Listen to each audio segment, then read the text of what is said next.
I'm back. I started early. They started early. So I guess they said, looky here, looky here, looky here. Truth. I speak the truth, the whole truth, and nothing but the truth. And I tells it like it T-I-Z-Z tis. No quit up in here. No quit up in here. We're going to give a second for people to make their way back, y'all. I appreciate you all. At the end of the day, I think, hey, Monica, hey, glad to have you back. We're going to give the others an opportunity to make it back too. Just give them a few more minutes here. We're going to give them a few more minutes here. I appreciate you guys. I appreciate you. Here we go. Here we go. I see the numbers coming back up. You all are coming back in one by one and name by name. I appreciate you. Truth is, BTD mom, I'm here to tell you, because I'm going to keep on telling the truth. That's all I can say about that. And there's no shame in my game, because I tells it like it T-I-Z tis, and the way I see it tis. Y'all not gonna shut me up. No, ma'am, no, sir. I'm gonna keep right on talking. So I'm waiting for this one stream. There we go. It just came back up. I was waiting for the one stream to make it. And we're going to keep coming back, Monica. We're going to keep coming back. You said it, baby. Here we go. Let's tune that music up and let the good times roll. Well, as I said, and we're going to keep coming back. As I said, two sides of the bird. And at the end of the day, the system was never designed. It was never intended. Y'all can cut me off again and again, and I'm going to keep on talking. The system was never designed nor intended for the one power, the majority party, to become one massive power monger. That was not the intent. That is not the way our system is designed. So this is the way we got to look at it. Listen, call a spade a spade. The adamant opposition opposing to President Obama being able to appoint somebody 10 months out to turn around and come back now. And they said the Democratic Party, and I'm not playing, I'm not trying to be partisan here. I'm just talking reality. We got to talk realities here. Yay to the Democrats that have in less than 3 days amassed over 1 billion signatures of opposition to this move. Because if you're going to say what's good for the goose is one thing, it's got to be good for the gander too. Come on. And you cannot deny that this scenario right now is so critical. It's so vitally important. I want people to understand, just as much as we said this election is so important, the same for the filling of this seat. Now, mind you, I want you all to pay attention, because I've been posting this. If you all are following me on Facebook, you've seen me post it. Mitch has been continuing throughout. Now, we're talking about the Supreme Court right now. But prior to that, we've got all of these at the state level that they have been filling these seats. And even as recently as last week, they put 3 more in at the state level. State justices. Now, I said this some time ago, and I want you all to pay attention, and pay attention to more than what they're putting in the mass media, because sometimes the distraction is the mass media, and what they're not talking about is what's going to hurt us. They weren't talking about all of these other, and we are at 300 and some in numbers that continue to escalate, that have been put in the state court. I'm talking about people that are now going to be judges assigned for life. The other day, and I posted it. It was in Citizens Concerned, and they are a watchdog publication. And I read their article and reposted it. I don't know how many people read it, but right along with their plan that they've had and been utilizing the whole time, 3 more appointments last week. 3 more. What is the significance of that? It doesn't matter what you do in the streets if you get to the courts and can't get anything passed. Do you hear what I'm saying? Stop being distracted. You have to pay attention. So many times when, and I'm almost feeling like this, whenever we hear absurd lies, I mean absurdities that are just absolutely positively unbelievable, and that's 99% of the time. But whenever you hear the absurdities that are just almost beyond belief, start looking around in other directions. Start investigating. Start looking and seeing if our attention is diverted to the right. Start looking to the left. Start looking in front of you and start looking behind you, because there are more dastardly deeds going on. There it is. I couldn't hold it any longer. There are more dastardly deeds going on than what they're putting in mainstream. So when we get down to the reality and we understand, really understand what is being done by packing the courts, then you understand even more so how critically important it is that we pay attention and continue to oppose putting another conservative right wing in the Supreme Court position at the federal level. We just can't take much more, people. We just can't take much more. And the blatant corruption and the blatant partisanship, listen, justice is no longer blind. It's just racist. In this system, it's deaf, it's mute, and it's dumb. And if we continue in this trend, oh my God. So we've got them now just packing at the state level, and now here's an opportunity for the highest court. You know, they're just salivating like Pavlov's dogs. Yes. Now, just a few years ago, oh, absolutely not. Sit down and shut up, Mitch. Sit down and shut. I'm sick of Mitch. Mitch needs to go. Kentucky, my old Kentucky home. Can you get his hips out of the chair? We don't want you back. We don't want any of you back. Can all of you just go? Just go. Just like, what did he say? Like the coronavirus, just disappear.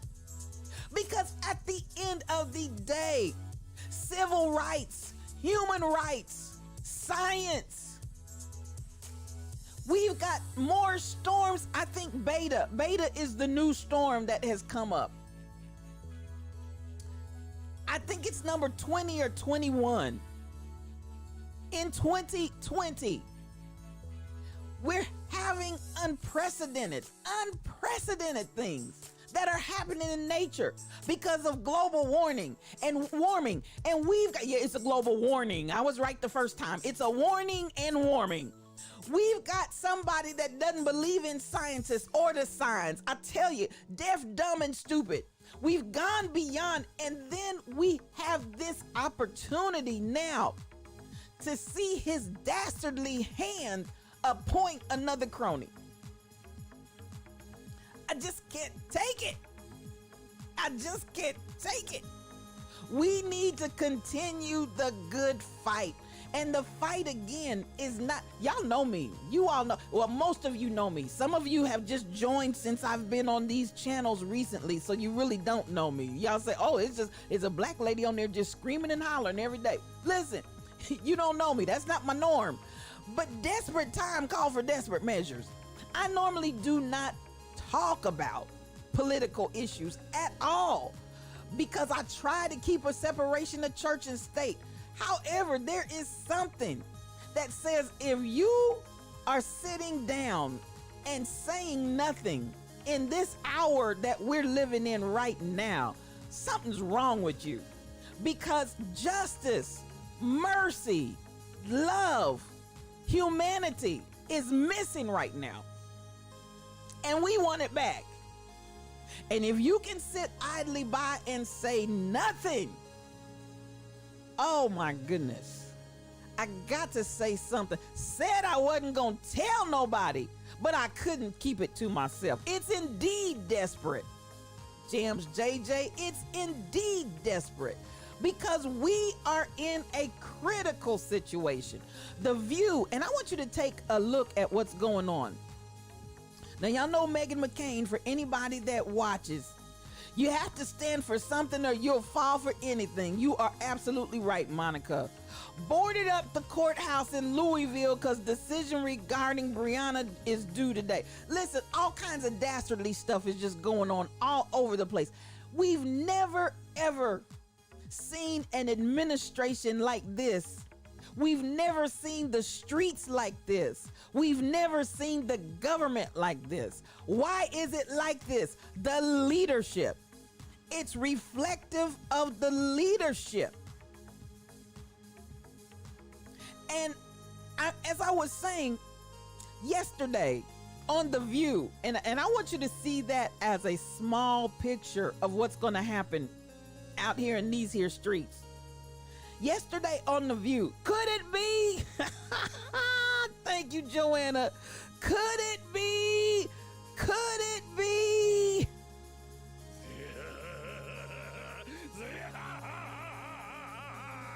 The devil? Help me, Jams JJ. I love it, girl. I love it. Yes, Orange Dust 45. It's the devil. We sit down and look. And listen, Whoopi Goldberg on The View had her hands full because Meghan wanted to get on supporting. Now this is the insanity of it. She wants to support this flip-flop of the Republican Party and saying it's important. Now I want you to hear what she said.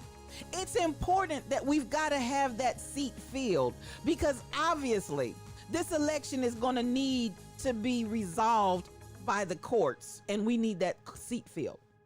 Did you hear what I said? Obviously. Obvious to who? That's the plan, y'all. That's the plan.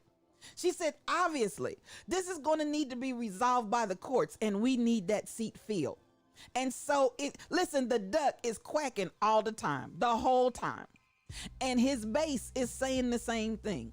So I want you to understand, when I started months ago telling you all, pay attention to what they're doing, filling all of these seats and making these appointments that are for a lifetime. We're talking about a president that's already been impeached. We're talking a president that's been found guilty. We're talking about a president that said to a reporter, I knew about this disease. I knew about this a malady that has created a pandemic. I knew about this virus and I said nothing. Listen, the list like the beat goes on, the list goes on. And our freedom, Jams JJ, is bouncing right out the window. And who is being most heavily impacted is who always gets the short end of the stick. Black, brown bodies. We always end up at the bottom. And if we do not wake up, oh my God. And this is the thing, to my white brothers, to my Hispanic brothers, to my other nationality brothers and sisters. If you can't wake up, I said this on yesterday, if you cannot see the handwriting on the wall, your optic nerve is destroyed. And I went to the optic nerve because I realized, yes, I see eyeballs sitting on your head, but your eyeballs will do absolutely nothing if your optic nerve is completely damaged and destroyed. And at this point right now, optic nerves are destroyed in my brothers and sisters that do not understand. And at the end of the day, at the bottom of the pile, black bodies are suffering and they continue to suffer. We're losing the strides that we made from years and years and years of struggle. Court procedures without justice are not honorable. SK, it's not honorable. When you are finding, and it's almost like when they did George Floyd, and I'm not going to the police. I'm not going to I want to go to, not the prosecutor, I want to go to the man that did the autopsy, the coroner, that says, and I'm talking about for the government, not the other one, the one for the government, comes out and says, the knee on the neck had absolutely nothing to do with his demise. Do we look like a gaggle of fools? Had absolutely nothing. But what I'm trying to point to, listen, they need to take the blind. All of justice is jacked up. All of justice is jacked up. And that's what I'm trying to say. It's not just this piece of system or that piece of system. The whole entire, and if we don't get to the point where we've got people that will stand up, let's go to the CDC for a minute. And they're scared to speak because the other day they came out and said there were changes made to the website and we didn't do it. Why did they want to distance themselves from it? I think we need to date a few presidents first. I'm sick of these 4-year relationships. Listen, it's killing us. It's killing us. It's killing us.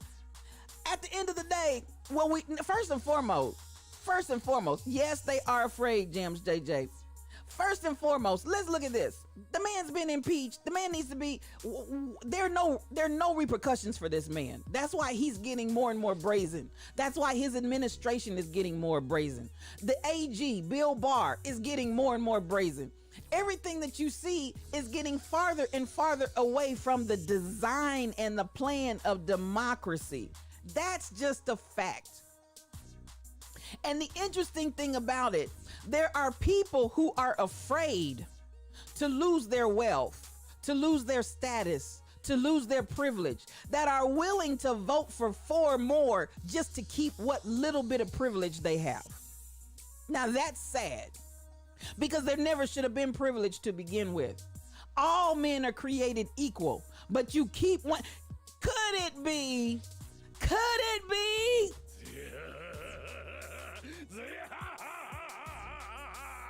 The devil and his imps. And the core impetus is greed. Greed. Greed is at the core because people want to keep what they have and they want to get more. So at the end, there you go. SK, you on a roll this morning, SK. I think something happened to you the other day and you coming back. You're like, I'm not afraid to speak. I won't be silent anymore after that other day incident. I'm telling you, people for the love of money. Y'all tell me, y'all know the group that for the love of money, that good funk song, for the love of money. That's what it is. For the love of money. These people are so greedy for money and possession and assets. They could care less about a black life mattering. No, not all lives. Black lives are getting killed. Black lives matter. Speaking of, the brother that killed that black protester supposedly, allegedly committed suicide. If you didn't see that in the morning paper while you slumbered, slept, and slobbered, he either committed suicide or he was suicided. Take your pick. But at the end of the day, he's dead. You can see the panic in the GOP eyes, Jams JJ, but at the same time, this is the thing that I'm concerned about. They are galvanizing behind that fear. Fear always works, and that is one thing I'm going to tell you. When you get folks scared, and particularly get folks scared that they're going to rape your children, hide your wife. They're going to come and move into your neighborhood. And then let's really deal with, and this is part of what I'm going to talk about a little bit later on when we start talking about the empowerment portion. The thing that has always worked as well. I don't want my value of my property to depreciate. I want it to keep appreciating in value. So then the reality of it is, and I'm gonna say it plainly, I'm gonna say it now plainly, I'm gonna say it again plainly later on. The reality of it is you get people that are not racist that are white, that because they don't want their value of their property to depreciate, not because black people are coming in and tearing up and tearing down like Bebe's kids. Oh no, it's Bebe's kids tearing our community down. No, the system has already built into it that when you start flipping and flopping, and then you get into the process of white flight, everybody trying to get away and run, hide your children. And so when you get finished, at the end of the day, you've got people that are not racist that will vote for the platform that's going to allow them to maintain the value that stays in an appreciated sense of existence. So then I may not be racist, and this person may be showing all signs of racism, but I'll vote this way because it's going to allow me to keep my wealth, my value of my property, which I keep saying it over and over again. The biggest difference between white and black wealth is land ownership. And that's why the design from the beginning was to keep black people from owning land. And anytime you get around to it, there's always, even if I'm not, you can say I'm not racist, but I enjoy privilege. I sure do. I don't want to admit that I have privilege. I don't want to acknowledge that there is privilege. But at the end of the day, privilege does something for me and mine. And that's all that matters, is me and mine. Now, Sheila, SK, amen, using fear to take over the courts, law enforcement, and legislative system. That's how you get the people, yes, Sheila, SK, the ones that are like, no. We don't want police reform. Keep funding them. They want them funded not because they don't, some of them acknowledge and realize that there are black bodies that are being terrorized at their hands. The fear makes them support it. The fear makes them back it. And they keep pumping that fear, whether it's founded or not. And that's why we've seen, even during this season in time, where agitators have been brought in to help the narrative set this on fire. They showed the man, that man, you could see him, he was not with the group.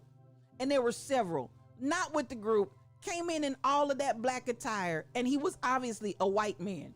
Came in, and the people that were protesting were begging him, please don't do that because they're going to say that it's us. Does it work? Yes. Did it work? Yes. Did it create the fear? Yes. Did it create the ability to say it's not a protest, it's a riot? Well, who did it? Number one, they were protesting peacefully. You can't deny that. And then we've seen the power. Do you know how many people have been wounded seriously by these rubber bullets? I mean, seriously, for life, wounded by these rubber bullets. Yes, Jams JJ, hide your wife, hide your children, hide your wealth. Oh, Monica, I just saw you, girl. You gotta hide your ovaries and your fallopian tubes. If you're now see, that's dastardly. That's dastardly. If you're down there in those concentration camps, in those detainment villages, and whenever you get finished, those were considered war crimes at one time. And we're sitting here in the United States, and you gotta hide your ovaries and hide your fallopian tubes from them taking that. What kind of monstrosity is this? Genocide. That's exactly what it is. It's genocide. And I do believe, I remember at one time, people went to court and were tried and found guilty on these very charges. Why, oh, why are we insane? What are we doing? What are we doing? And somehow or other,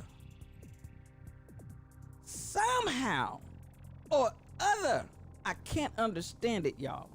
Somehow or another, I'm telling you, I can't understand it. I have no comprehension of it. It doesn't make any sense to me, because somehow or another,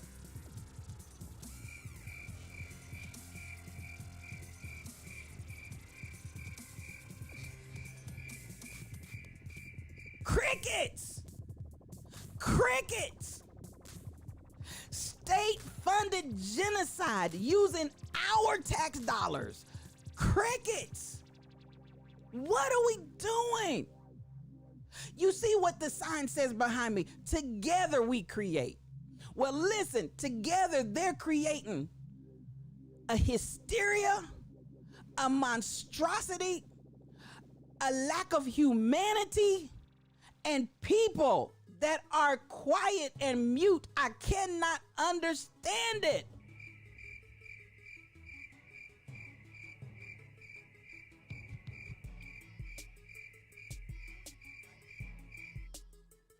And so I'm going to tell you what, I see where somebody, this is while we slumbered, slept, and slobbered. Because listen, so many of our civil liberties, and now I'm not talking about wearing a mask. That's all it is, Jams JJ. Fear. There is, I want to get it in the right location. But at the end of the day, I had it up. At the end of the day, there is currently a movement by some of this administration's cronies to make it illegal to protest.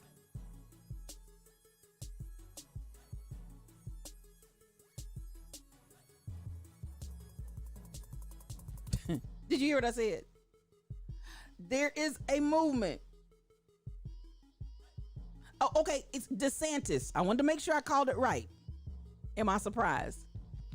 Their sledgehammer to permanently silence opposing voices. There is currently outrage over Florida Governor DeSantis, who has proposed the anti-protest bill.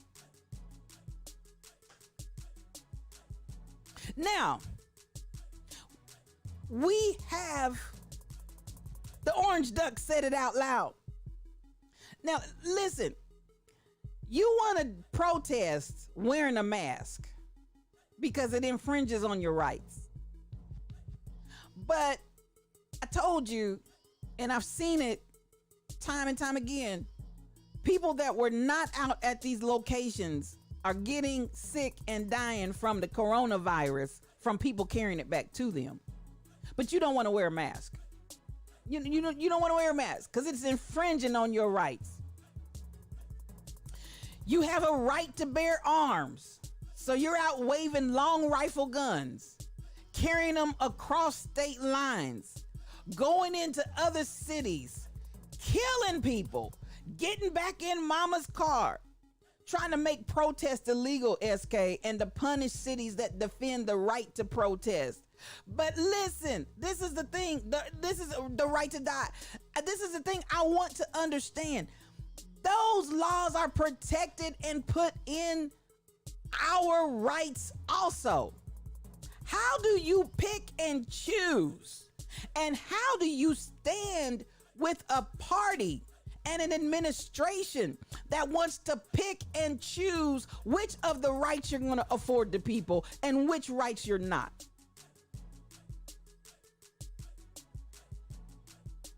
We have the right. It's unconstitutional. I agree. Unconstitutionally, they have put DeSantis of all people, sit your hips down. We have a right to protest the fact that you're doing governmental genocide. Somebody needs to say something because you obviously don't care. Hitlerism. Come on, BTD mom. In the United States of America, in the year 2020, we are supposedly a civilized country. But you gotta hide your fallopian tubes and your ovaries if you're in a detainment camp, separated from your children. Oh my God. What are we doing? What are we doing? But you don't want us to have the right to peacefully protest that. You want to make that against the law, but definitely not guns. I don't know if you all saw Jim Carrey's parody on From My Cold Hands. He does a parody where he's acting like he's Charlton Heston, who, you know, for all the gun rights advocates, he was their champion child. He was their champion. Moses, let my people go with the gun in your hand. So he has a parody that just has the rightest of the right wing going crazy. Because at the end of it and throughout, he keeps making an illusion that they want that long rifle because something else on their anatomy is not.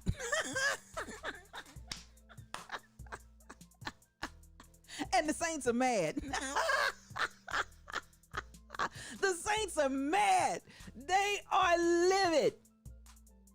They're going crazy. If you haven't seen it yet, look it up because it's a hoot. It's a hoot. It's a hoot. But as Jim Carrey so boldly points out, and basically at the end of the song, the last line of the song is something to the effect of, he can't get into heaven because God couldn't pry that gun loose from his cold dead hands. Somehow the irony and the humor in that is so hilarious to me, because you want to be good Christians, but you want to go to heaven with your gun in your hand after you done killed up all kinds of people in the name of your God and government. It's atrocious. It's insane. It's inhumane. It is the full shade. I need full shade. That means, listen, I got a new, that's full shade. I need all of them, because that's full shade. But I loved it. I loved every second of it. And when he kept referring to the lack of anatomy, the lack thereof, and pointing that rifle in place of it, I hollered because it was funny. And at the end of the day, I don't think he's too far off. I don't think he's too far off. You got some kind of complex. Something is lacking and you're trying to make up for it. Anytime you got to get to that extent, listen, shade, shade, shade. The Republican Jesus is definitely carrying a gun. He's fully armed with the weapon. He's not the Prince of Peace. He's the Prince of the gun. Hallelujah. Praise God. You're crazy. You're crazy. You're insane.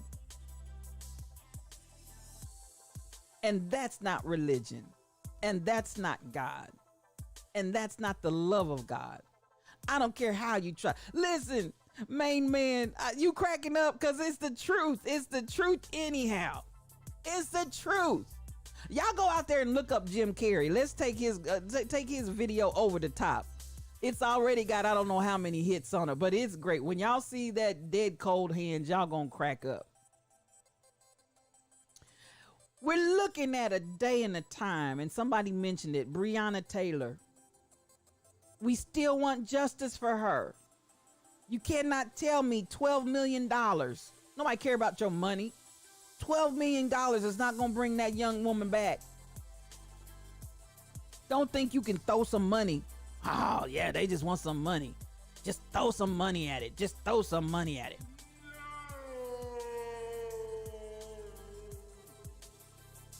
That's the difference between the worlds. When money is all you know, when money is your God, when money is your life, when money is even more important to you than your own blood, you think everybody else has that same disease in them. We're not diseased with the love of money. Not to that extent. And unfortunately, some have made that transition over. And I can almost guarantee you every time it ends in heartbreak. Heartbreak Hotel.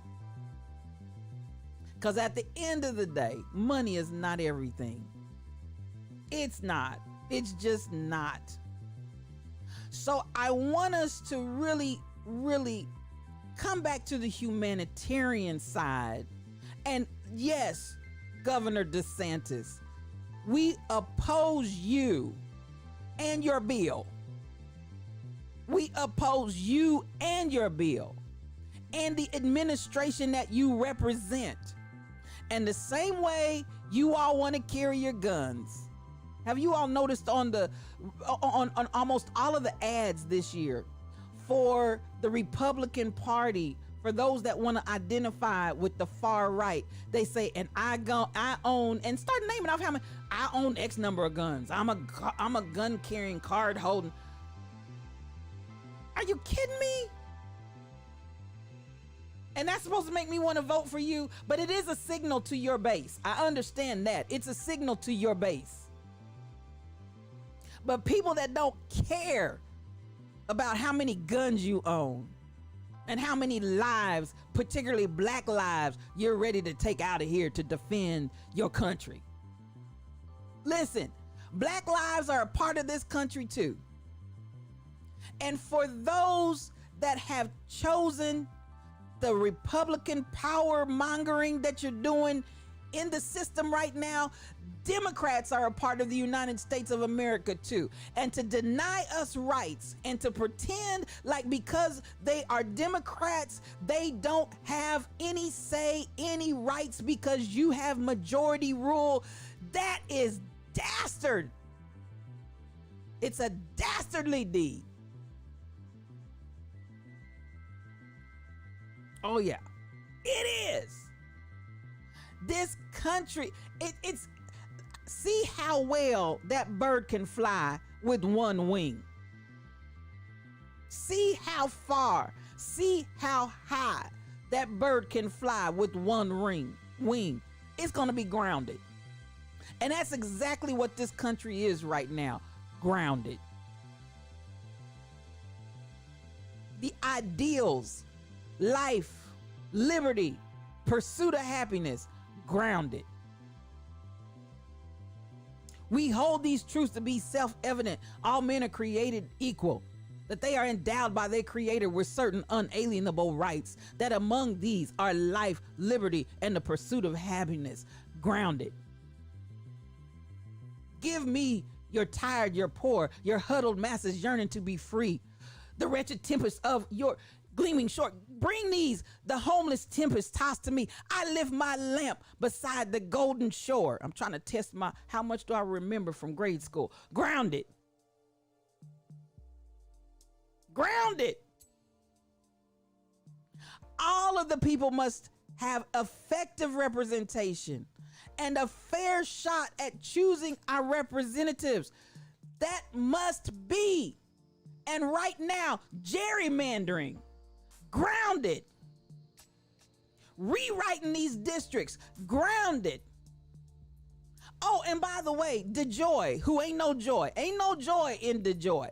DeJoy, who on record paid buku money to Trump just prior to his appointment. And now you want to talk about, I don't think the mail can get there on time. Well, you took out how many machines out of the post office? You got rid of. Grounded. We're grounded. This bird is grounded.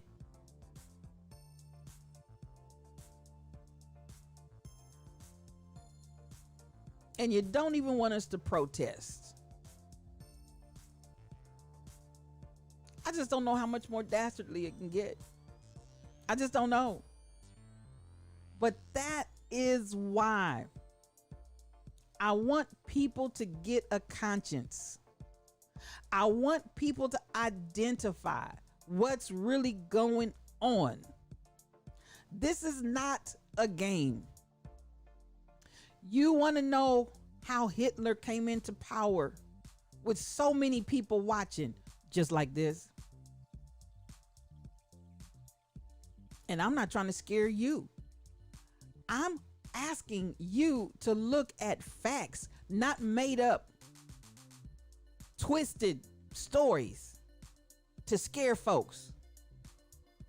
Hide your children, hide your wealth.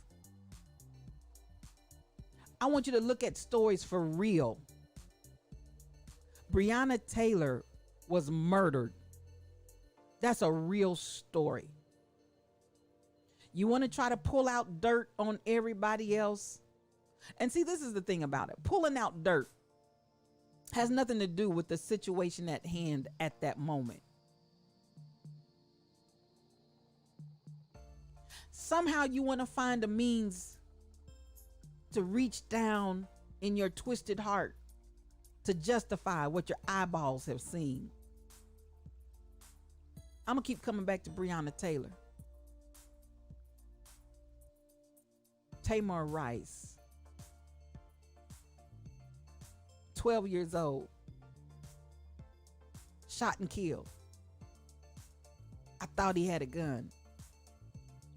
I don't remember the brother's name, but you remember the autistic man that was being protected by the social worker? And the social worker was trying to tell the popo, please don't, please don't. He's got a mental problem. He's got a mental condition. Leave him alone. You get on the ground. Now, this is the social worker. You get on the ground. Hands up. He's on the ground, hands up, and he still gets shot and killed. Explain that to me. Explain that to me. No record. No history, no past, and it's not isolated. Blaming the victim is always attached to a lynching, and that is very true. You always got to come up with some twisted, contorted reason why you lynched him, made up or not. And this is the thing that we have to come to, America. We're still lynching black people in the streets. We're doing it on camera. We're catching your dirty hand on the trigger. This is why we march. This is why we fight. And you want to take that away. Governor DeSantis, we're not having it. We're not having it. We're not having it.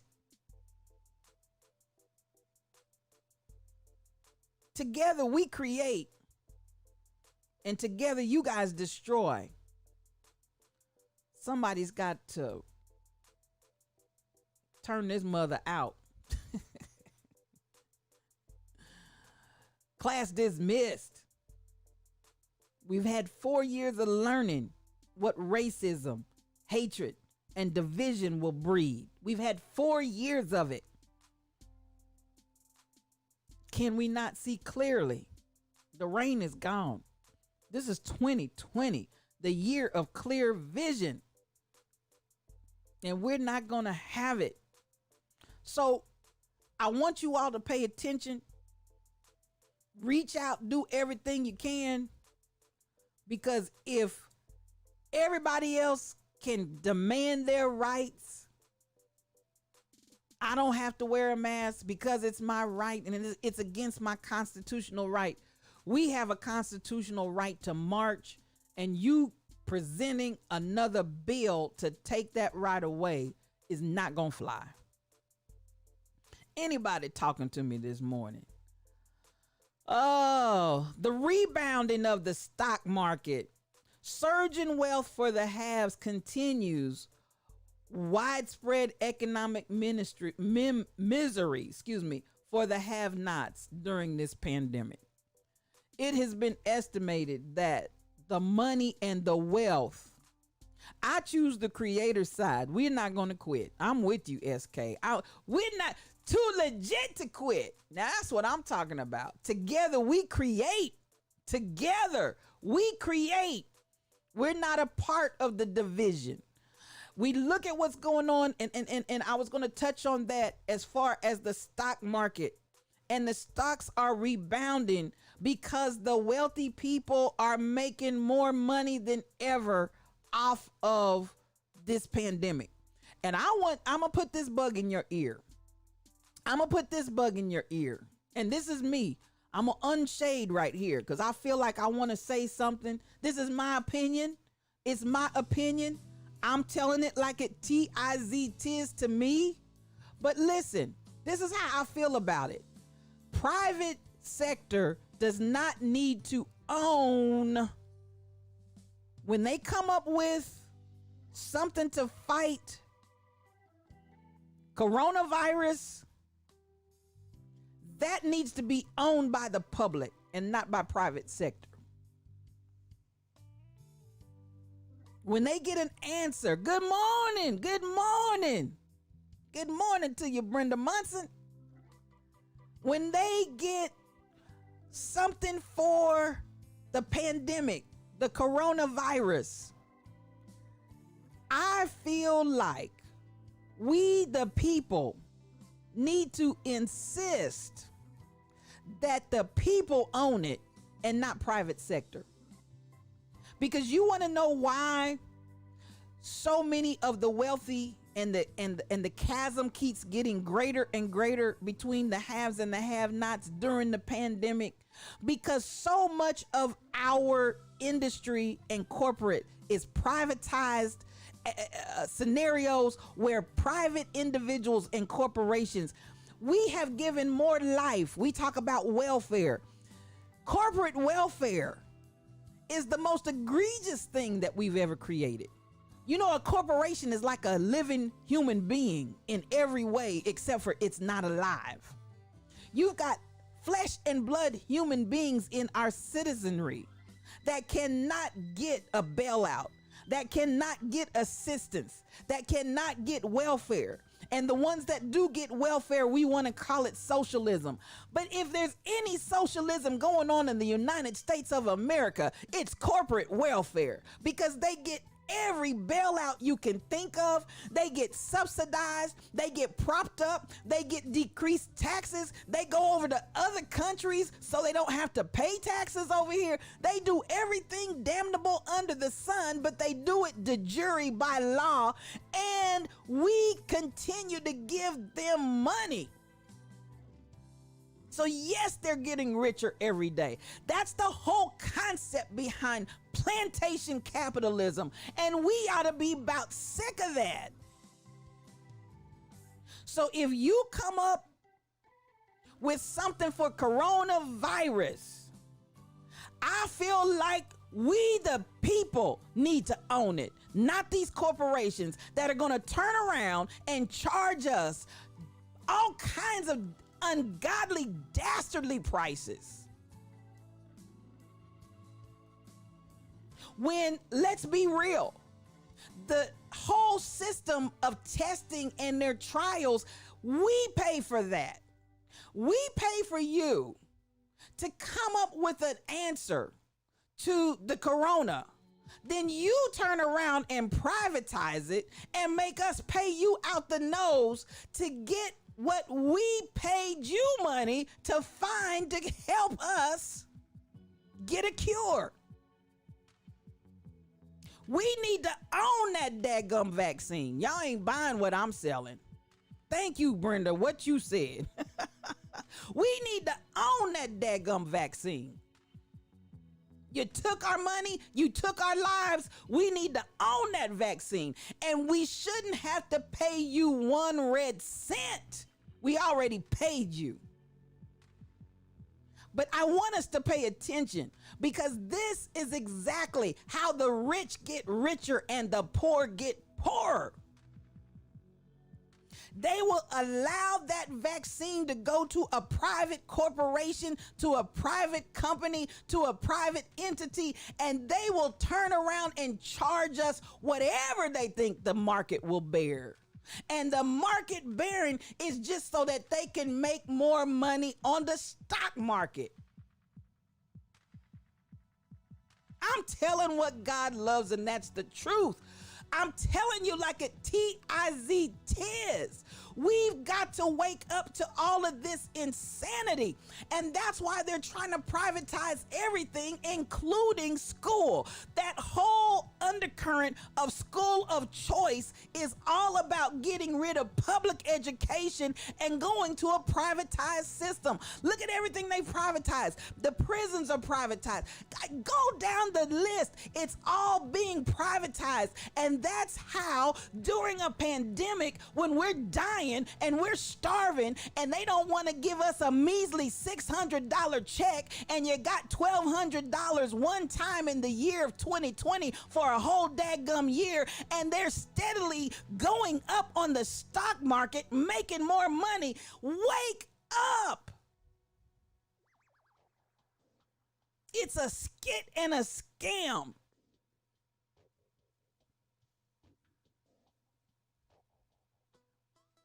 Privatization for profit. That's all it is, SK. Privatization for profit.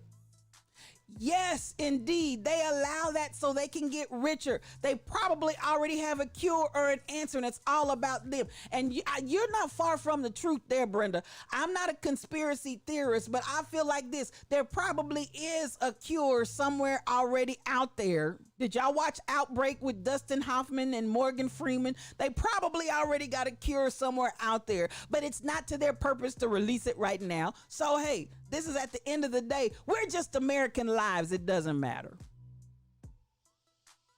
Everything in the structure isn't in place yet. Now, I'm not saying that's what it is.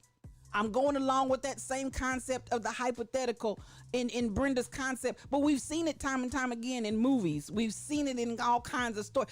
And don't get me started on the Tuskegee Airmen. Oh, country wouldn't do that. Don't get me started on the Tuskegee Airmen. Don't get me started on the ovaries and the fallopian tubes that are not safe right now in detainment at the border. Don't get me started. We need some oversight. And that's the thing about privatization. Privatization takes it out of oversight by the people. They can do whatever they want to do. They can say whatever they want to say. They can roll whatever they want to roll, because at that point, they only answer to those people that are in the boardroom.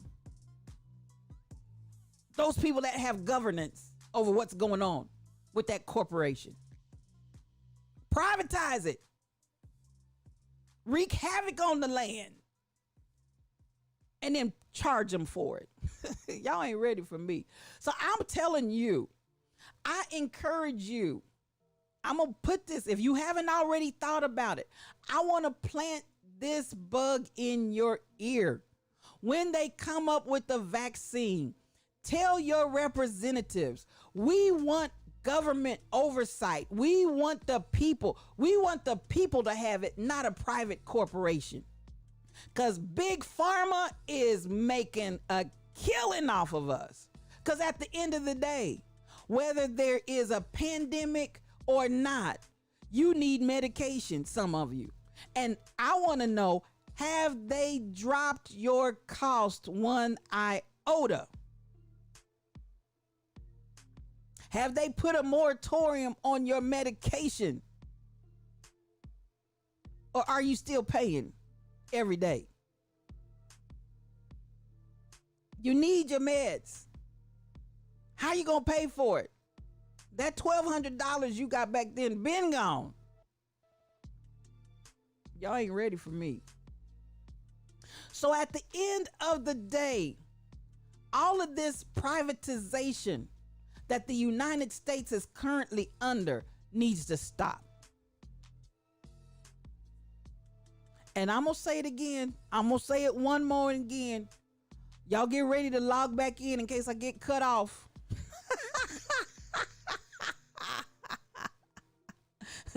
Y'all get ready to come back. Y'all get ready to come back. Because at the end of the day, the vaccine needs to come out of the hands of Big Pharma. You heard me say it, and I'll say it again. Y'all can take me to the hearings. I'll say it again.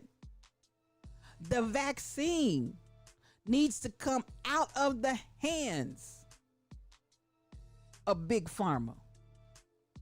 Because we're tired of paying y'all out the nose to heal ourselves. When we paid you, we ain't going away, BTD Mom. There you go. When we already paid you to find the cure, to find the vaccine, you took our dollars. You took our tax dollars for that. You're not going to turn around and triple tax us so we can be healed. Did I say something? Woo! I'm on one this morning, y'all. Why? Because it's a new day coming. We got to think differently. We've got to act differently. We've got to do it wisely. We've got to pay attention. Stop drinking Kool-Aid. Pay attention to the court system. Continue everything that's in you. Y'all fight this Supreme Court justice seating. Fight it with everything you can. I went out. One of my friends sent one of the petitions around. I think I was like 3,000 something in line. I had changes here, SK. Changes here. I went out and I had to wait, I think 3 hours to get that thing through. But baby, I signed the petition. My name is on it. All of my representation has been notified that I'm against it. And I want to encourage you to do the same. Because listen, this scenario with the courts is no joke. If we win in the streets but lose in the courts, we still have not made the progress that we need to make. Now, I know I talked right on through our rest time, so we're going to move right on to the empowerment phase. I appreciate y'all. I'm with SK. I'm going to say it one more time. Change is here. Change is here. We're getting ready to see change, and I'm excited about that. Part of that is in the process of educating ourselves, educating our children, educating our children's children. Don't let the children go uneducated. I'm saying this with more fervor than ever. We've got to educate the people. Oh my God. I'm dismayed and disheartened by how we have failed teaching and training our children because they just plain and simply don't know. But we got to pick up the banner and start marching. Come on, y'all. Come on, y'all. Come on. We got to. We got to. Which brings me back. We've been dealing with the book. Now, again, anybody that hasn't gotten it yet, go out and get it. The Color of Law by Richard Rothstein. I want you to get that. Get that in your book. Get that in your possession, rather. Get that book in your possession. The Color of Law. Because I'm telling you, we're going to have to come to a day of an ask, A-S-K, where we need to be able to tell for the change that we want. We need to be able to tell those that are in charge, those that we are asking to represent us. We need to be able to tell them what we want.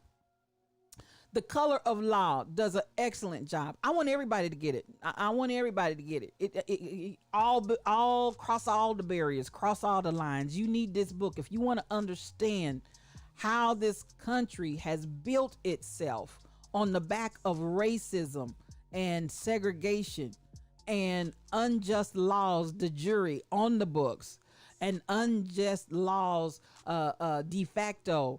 It's not on the books, but this is what we do anyhow. I want you to be really, really clear. The Color of Law is an excellent starting point. Educate yourself. Stop waiting just for somebody else to educate you. Educate yourself. Many of you have already got the book. Thank you. I'm so glad. And I'm hoping that you're enjoying. It's easy reading. It's not complicated. The wording is at a very simple reading level. I'm going to say it like this. Trump could read this book.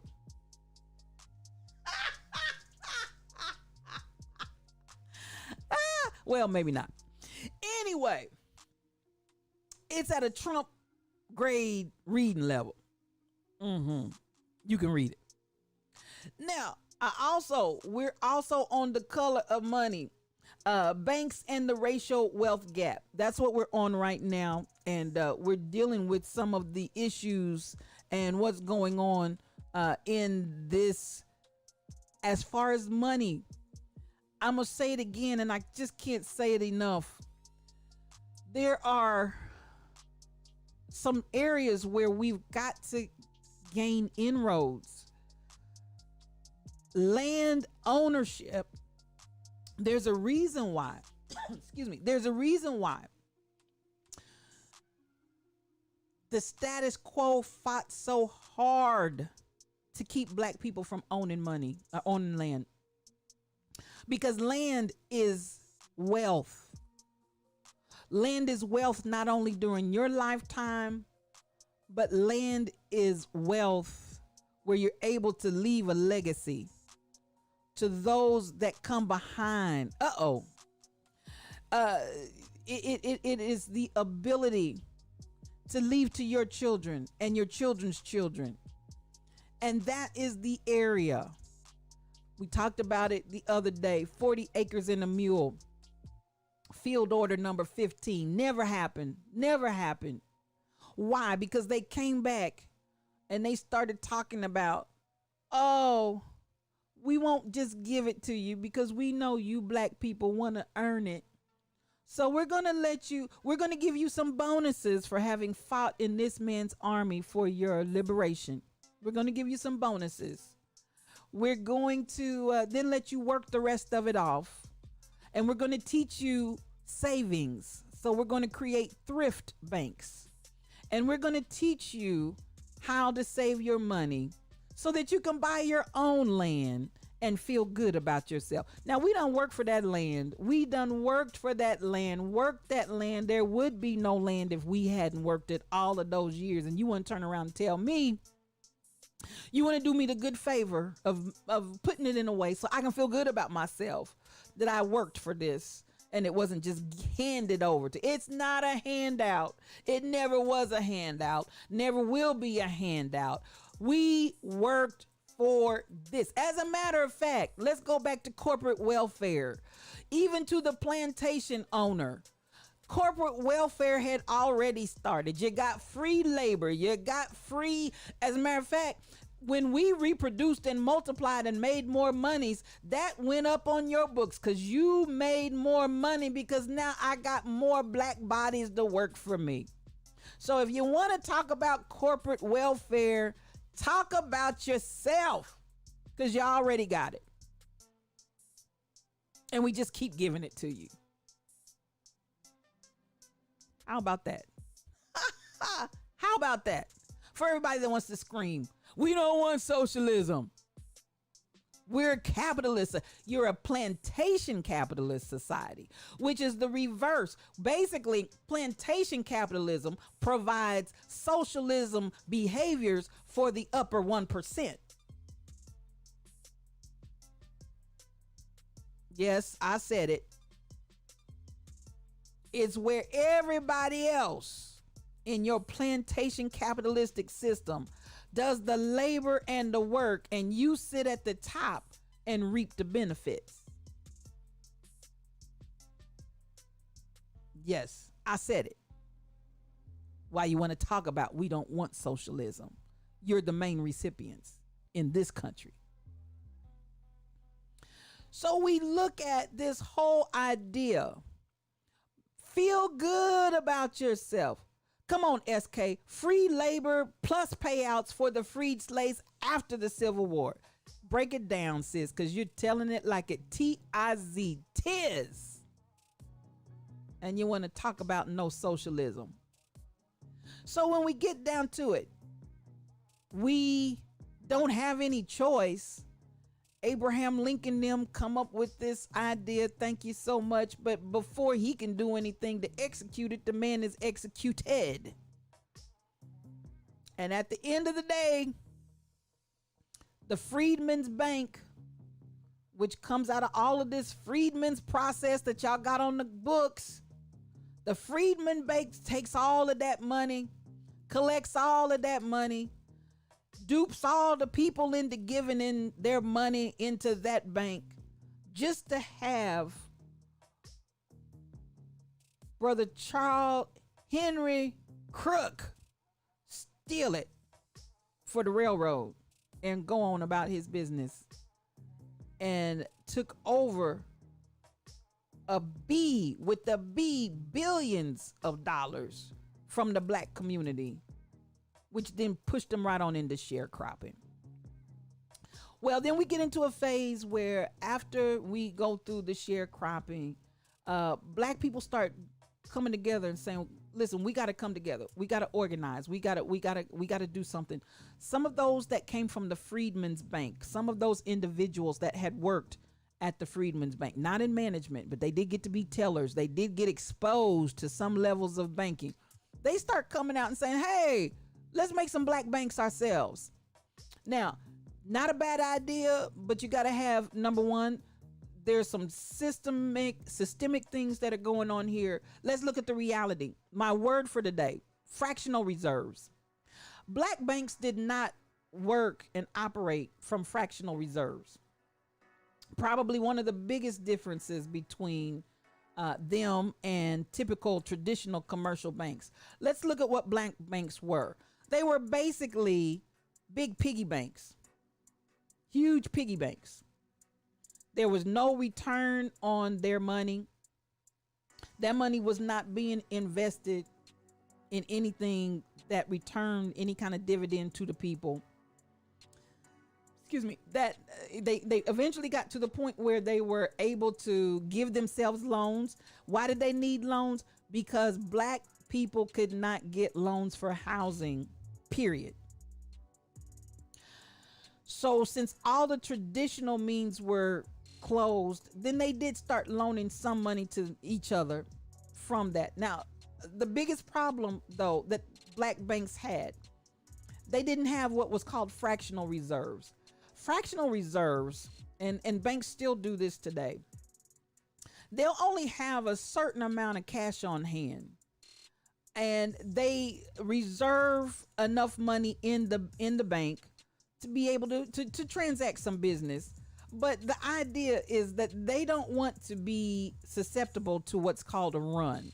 So in fractional reserve banking, the most common form of banking that's practiced by commercial banks involves bank accepting deposits from your customers, but then making loans to borrowers while holding on to a reserve amount only equal to a fraction of what the deposit liabilities are. How does that impact? Well, okay, so let's look at, I talked about they want to cushion themselves against a run. A run would be, I made a deposit, and that's why they call it a demand deposit. A demand deposit means when you go to the bank, whenever you go to the bank, you can demand whatever you deposited in that bank, I want it back. Okay, that's a demand deposit. I gave you money, I deposited it in your bank. Now, whenever you want it, I got to give it back to you. Now, what happens with the run on a bank and particularly black banks that did not have any kind of fractional reserve. What happens with a black bank is when you come and ask me for my money, your money back, I got to give you your money back. But if there's a scare, if there's a blip, if there's a some kind of something happened in the economy, something happened in the weather, something happened where a large group of people needed to come get their money at the same time, and they said literally there were points in times when people were literally in a given situation running to the bank. It was a run on the money because whoever got there first was who got money, because at that time it was not federally insured banking situations for black banks for sure. And even in some instances, federally insured had not come into existence yet. So banks had that little issue that they had going on. Eventually, the federal comes up with the means of insuring those banks up to a certain amount of money. Black banks did not have that. So that became a problem. Also understanding that black banks didn't have business owners. Now, so I got a bank open for black people. Then you got the commercial bank and commercial lending for white people. The other thing about commercial lending and the banks that you saw for white people, they got return on their money. They got dividends. Their money made money. Their money was invested. Their money, they may have put in $10, and in a year, they might have $10.50. Black bank, I put in $10. In a year, I got $10. Systemically, we put it all in place where there was never going to be the opportunity for black people to make and have the same as white people, done on purpose by the federal, state, and local governments, done on purpose. First and foremost, we got that problem.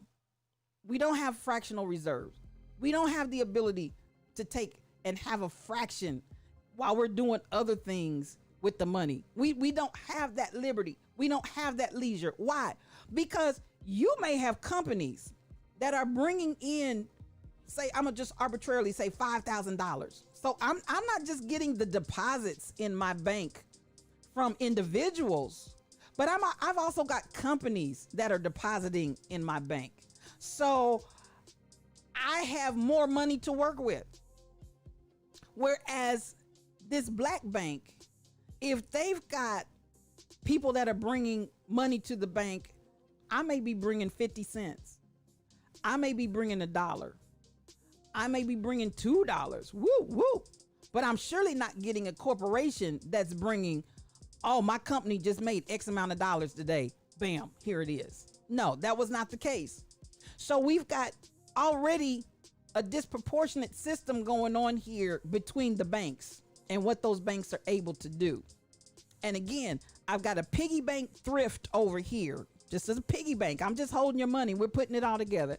And then I've got a whole system over here that's operating and functioning, money making money.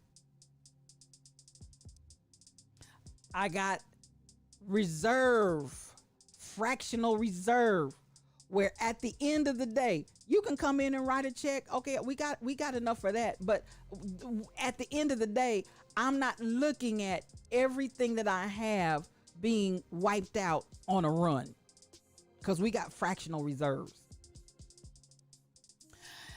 But if we look at the two banks, they both have the same overhead, because I got to pay my tellers. You got to pay your tellers. I got to dump building overhead, same amount of overhead. So then what we start seeing, black banks are in trouble, because I really can't keep up with the whole system, because we're talking about two different levels of how we are able to operate in our business practice. Not to forego folks that get in and want to be crooks. So you keep running into, now let's deal with some other elements. Even many times within those black banking structures, you've got people that really have not been educated in or trained in how money works, because there is a life to currency and a life to money. So we're going in with limited education, limited information, and we're trying to make this thing work, and we're doing the best we can. Now, let's deal with the next point of issue. You have to deal with the reality that already put in the minds of black people is black against black trust, or lack thereof. Because black banks are failing at a higher rate than white banks. And I'm going to say that even from the standpoint of, because they were never going to catch up with what they had, lack of ability to have fractional reserve, lack of ability to make money on the money, lack of understanding and how to maneuver and manipulate. And hey, we learning as we going, learning as we growing, we figuring this thing out. You see the failure of black banks at a higher rate, such that black people start saying, don't go to the black people. Now, this is by design, because you didn't have white bankers coming in, partnering and mentoring black bankers. That wasn't the case. It wasn't a, let me show you how to do this. Let me show you how to do that. If you do this, then that's going to happen. If you do that, then that's going to happen. And even though you may do this on the front end, it's going to bite you on the back end, because that didn't have any of that. So, of course, we're going to start at this point driving a wedge of division. Because, again, there is that problem of, we see, and I'm talking about the white banks, we see that these black people, even though they're poor, that's a lot of money. So at that point, we start thinking, well, you know, we can live segregated, we can be segregated, but we can sure take their money. Y'all ain't buying what I'm selling. And so who was the first to come and segregate, integrate the banking system in Harlem? Yeah, let's go to Harlem. Let's go to Harlem. Everything happens in Harlem. Who's one of the first to jump on that bandwagon? Rockefeller. So Rockefeller says, okay, I'm going to come in and I'm going to open a bank in Harlem that's going to be integrated. I'm going to own 50. As a matter of fact, he owned 75%. I'm going to own 75%. And the other 25%, when he came in, he said it was going to be where blacks could buy it. But lo and behold, once they got the money, guess who didn't get any of the stocks? Are you surprised? Could it be? Could it be?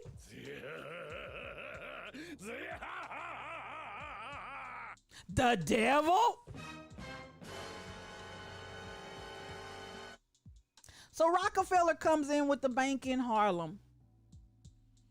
And at the point in time of the stock market crash and thereafter, it was one of the few banks that actually survived.